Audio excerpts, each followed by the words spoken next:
So as part of the electrics and chasing out, so that's when you channel out a section of the wall. Typically you need to break out a small section. You can do it with like SDS drills, hammer and chisel if you really want, and you can get specific chasing tools. I bought this device, which is a shroud that goes on my grinder, to grind out sections that I can then break out. So this is a double socket. Cables come up through the zones and then into the backing box, and then that connects to obviously your socket, your switches, and then you can have power through a ring circuit downstairs. So this has a depth control on it. It only goes to 30mm, so I'm just going to be doing full depth 30mm. And I've got a masonry blade in there. It's also got dust extraction. I have done chasing where it's just a grinder and you just get covered in crap. Yeah, really not good for you. So it was buy a £100, £150 corded chasing tool, or I could try this out. I think it was £60, and then I don't have to buy another tool. I don't have to get another tool, another set of blades every time I want to use it. Single blade. You can get masonry blades really cheap. This one a bit more expensive. I think it costs like £12. And yeah, full depth, plunge in, cut up, break out the excess with SDS or hammer and chisel, and then I can run my cables up into the socket. I need to do that all around the house, to the light switches as well. But I can connect my dust, as I mentioned, up here. Just use a regular Hoover. I've got an industrial one, and have that connected. So I'll show you what it looks like in action.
Right, so having used this all over the house, my review of it, not that I'm a tool reviewer,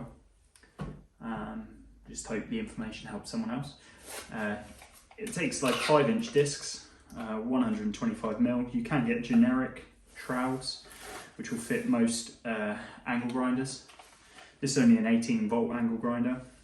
It's got the depth setting on it, which you can lock off at any point, depending on how deep you want to go on your chasers. And it has spacers as part of it to space it off the angle grinder. It does take about 10 minutes to fit. It takes a few minutes to take off, but then you've got to put all the springs and collet bits back onto the angle grinder, so it's not an easy transition between the two. It's not particularly cheap either. It cost, I think, around £70–80 for this branded one, which I knew would fit on this grinder, which is part of the reason I bought it. I could have bought a generic wall chasing tool for around £100–120. It's like the cheapest corded ones I've seen for a new one, but you can always buy used ones. Probably wouldn't recommend that. But yeah, dust extraction, not the best, but it's better than using the regular grinding shroud to chase out masonry. Did get rid of most of it when I actually attached the vacuum correctly and taped it.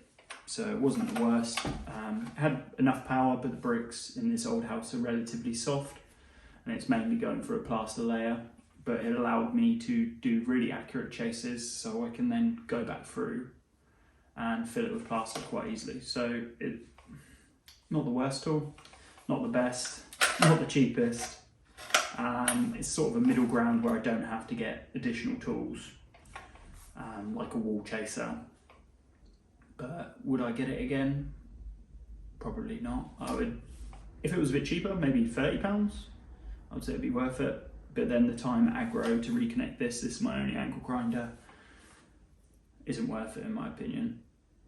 Maybe I could get quicker at taking it off and reattaching it, but yeah, it's pretty good though. You've got your lines here, other than that, which is going to be your cut line. So you can follow marked lines on the wall relatively easy, and then you've got an accurate gauge on the side. I believe it plunges to what, 30mm, which seemed to be deep enough for all my chasers, because the walls are to be scaled over still. But yeah, that's my review of it. Yeah, I'm not the neatest at chasing, as you've just seen in that video, but yeah, it seemed to work out quite well, and that can save you a bit of money when you're doing renovations. Even if you're not doing the electrics, you just got to be careful where you're cutting in the wall. You're not going through pipes, cables, and so forth. Yeah, thanks for watching. It was a pretty short video, but yeah, hope it was helpful. Let's go. Yeah. I'm in the whip with authority, looking like Sky Bree, she got a body, ayy. And she been calling me daddy lately, want me to put her in Cartiers, and the deserve it. Put in work for the money, she earn it. Give me top every night, lip service.